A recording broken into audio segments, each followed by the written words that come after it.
Take two. Good morning, sunshines. This is Callie Carroll, and I think my last video was in slow-mo because I was trying to do this like while I was in a truck over at Grandma and Grandpa's. Maybe multitasking too many things. So anyways, as you guys jump on and say good morning, sunshine, hashtag GMS, we're talking about perspective. We're talking about taking real life situations and doing our best in them and trying to find all of the happiness that we deserve in life, right? So as you guys jump on, good morning, sunshine. Terry, just trying to get in my normal speed. Terry, you tell me, can you hear me correctly this time? So just doing my best to share with you guys so that we can all live happier lives. As you guys jump on, we always say, Carolyn, good morning, sunshine. We say good morning, sunshine in the comments, either hashtag GMS or good morning, sunshine. Interacting and expressing back and forth can really bring out more. Rhiannon, good morning, sunshine. So if you're new and you've never done it, just give it a try. Like, you'll be amazed at how interaction can change the conversation. Instead of just receiving, we're giving energy back and forth. Good morning, Sarah. So good to see you. Marlise, how are you? Sounds great. Perfect. You guys are amazing.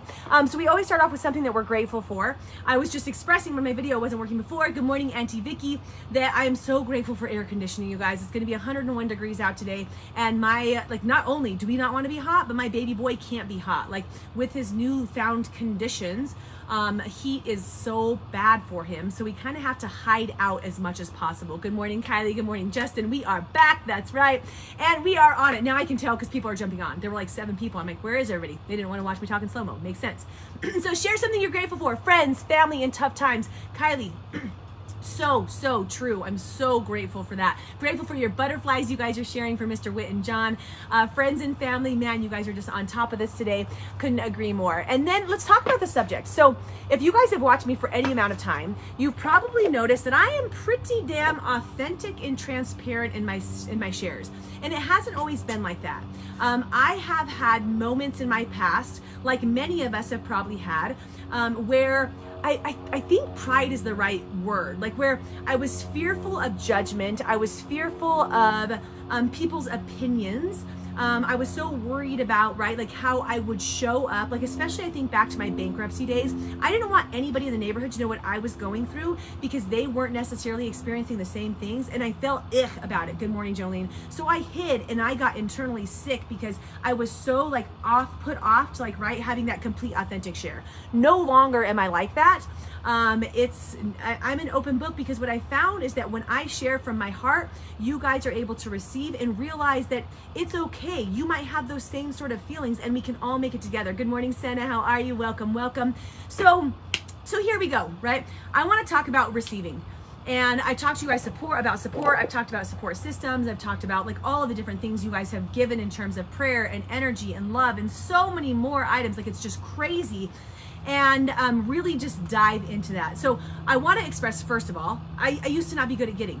I was not good at getting. Is anybody else not good at getting? I want to know if you're not good at getting. And it's not a bad thing. It's something we get to work through if we choose to find personal growth, right? Because receiving can be very challenging. To me, receiving insinuated that I wasn't strong enough, that I didn't work hard enough, that I couldn't handle it. Like, I felt like receiving was a personal, like, insult because I wasn't good enough to get it. I'm not good at getting, right, Terry? So many of us are not, especially us women. We're just not good. Well, and men, we're just not good at getting. And some of us are givers. Like, some people out there are givers. They express love for giving, and us denying their giving takes away their joy and happiness. I did a GMS on this a long time ago. Good morning, Tara.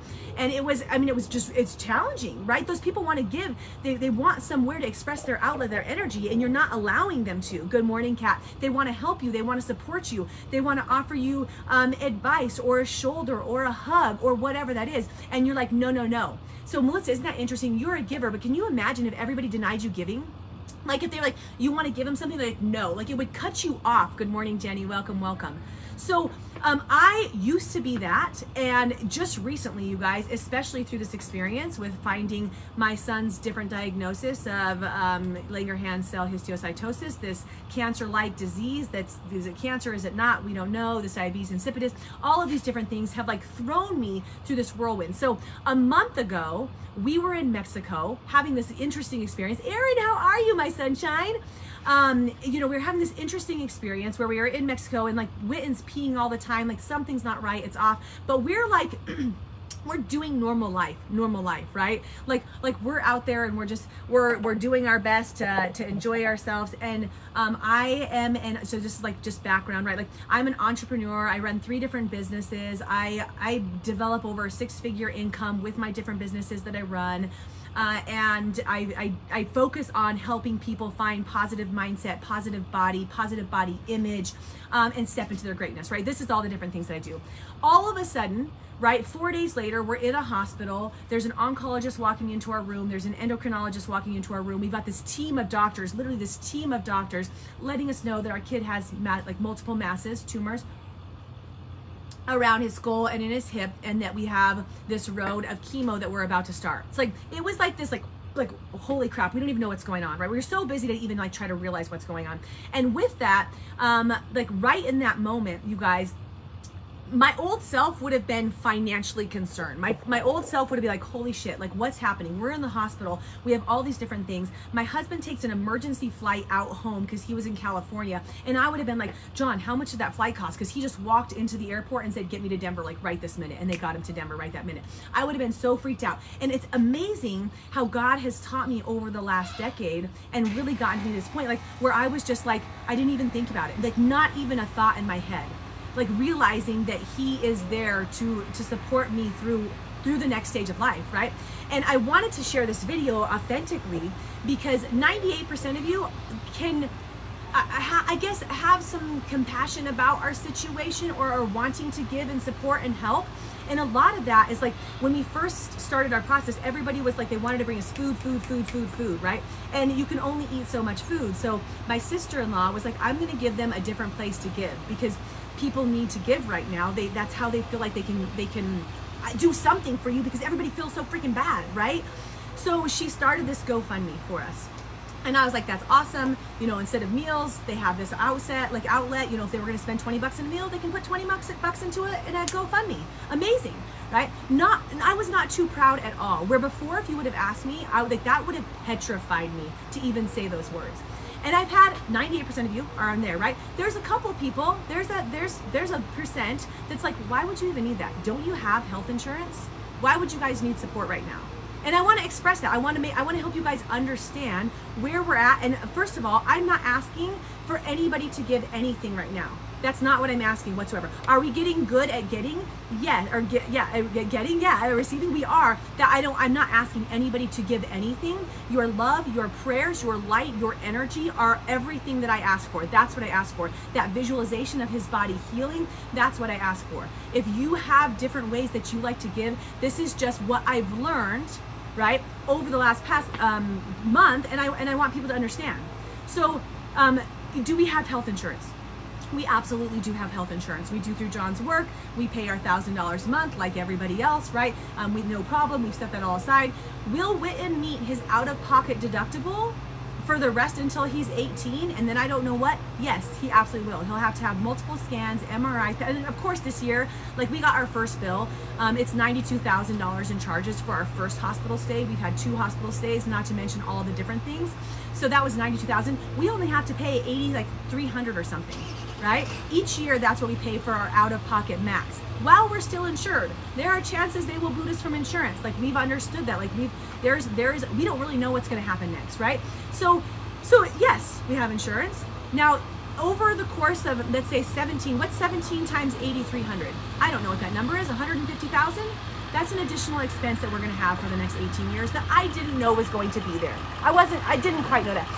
So that is a little bit challenging, but it's things that you can okay, we can try to figure this out, right? So there's health insurance piece of it. Now there are a lot of things that aren't covered by health insurance, and we did already get a notification that we were denied access to insurance for his last surgery. We're of course going to fight for it, but they're like, yeah, we're not going to pay for the chemo port. What, you're not going to pay for my kid's chemo port? Like they kind of need a chemo port. Lindsay, Nikki, hello, welcome. We're talking about the fact that sometimes you just can't be too proud, right? Thank you for your butterflies. I love it. I appreciate that so much, you guys.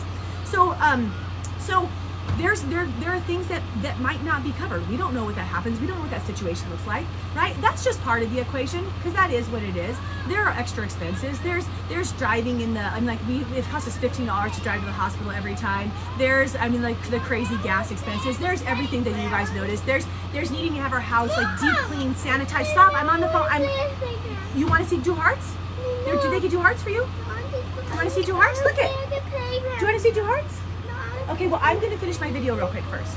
So, there's like little pieces, right? Which, I mean, it does add up, but it's just crazy. But so it's like, haven't you like planned for this?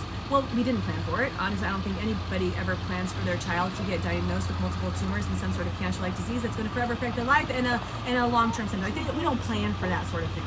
So outside of this, that's not even the major thing. The other piece is, you guys, I had no idea, like once we got home, me having the realization of what it's going to take to care for Witten. Like I couldn't even conceptualize what it is. For me, good morning, Pam, how are you? Good morning, Joni. I'm grateful for our village so much, right? So I couldn't even imagine what it would be like to care for this little man. Now, one, God set us up incredibly well. He has my parents right here. He has us right here. So we have this tribe taking care of the kids, but it is still a full-time job.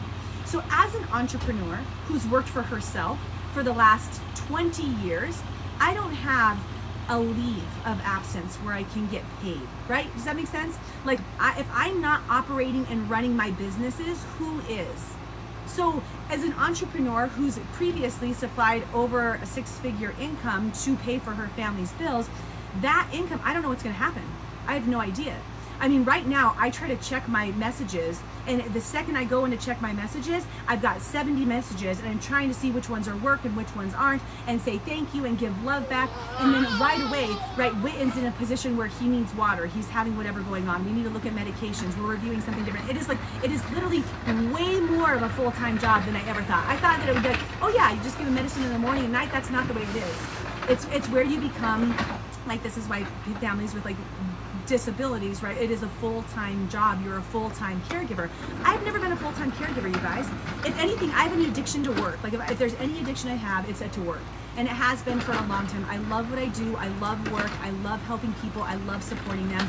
And I realize that God's offering me a lesson where that's not going to be in my major wheelhouse. So I'm getting to learn another lesson about delegation. I'm working on how do I delegate my other companies out and, you know, pray that they thrive through these different leaders and individuals who are stepping in. And I pray that they're able to step in and be there for everyone, because I have so many of you guys that I'm helping with your healthy mindset and your body. But right now, I have to help that little boy.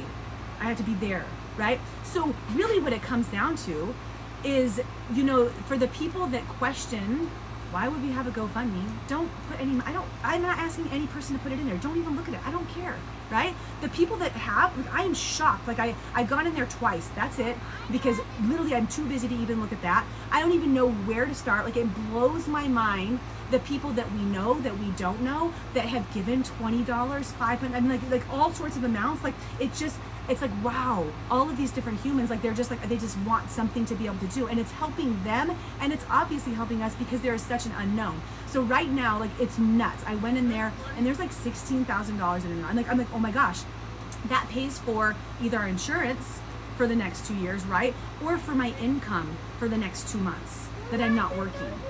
So like that's like that is so incredibly supportive, because it relieves some of the stress to be able to supply and cater to your family, right? So I wanted to share this because, one, it's a hard share. Nobody likes to talk about money. Nobody likes to do that in any sort of conversation, but I have made an agreement with you guys to be transparent and authentic about all of the different things.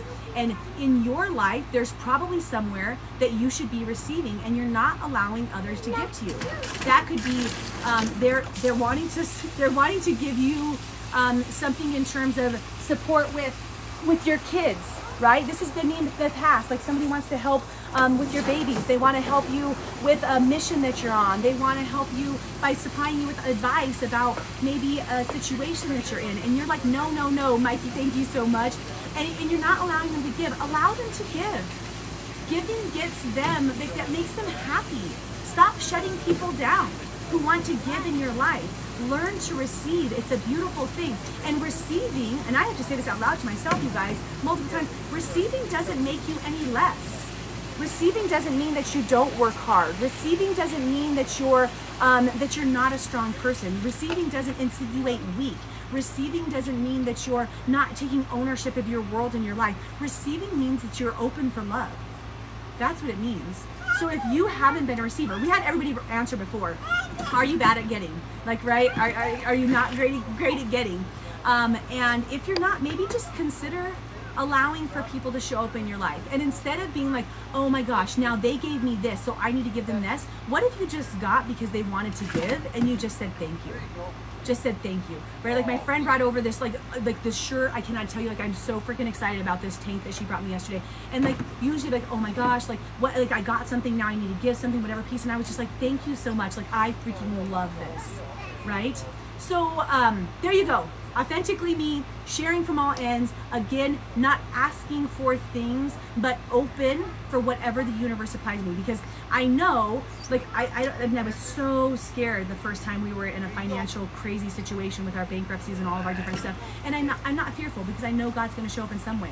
I don't know if it's going to be through you guys, through speaking, through writing books, through sharing my journey. I think there's going to be a lot of different avenues that I get to go. But right now, I know that He's figuring out ways to make sure that our family is safe, that we can pay for our medications, and that our babies are going to be cared for. And that's what matters, right? It's not you know, trying to look for, you know, something like extravagant or anything, but just the simple things in life. I'm watching my babies right now slide into a plastic pool on a plastic little slide with the hose in the front yard, and there couldn't be anything more beautiful than that. You know, $10 worth of enjoyment right in front of me. So guys, that's today's lesson. I love you all so much. If you have questions about this, again, I'm an open book. So now you guys know that piece of it, and I'm here to share and support anything that can make sure that you understand what we're going through and what life might bring in the future. If you guys haven't been watching these, good morning, Sunshine Kelly. If you guys haven't been watching these, please feel free to go back to watching the previous ones. We have a YouTube channel, which is just right there. I usually go to both places because it's hard to find things on Facebook again, but there are some really supportive messages. Jennifer, love you too. Thank you so much.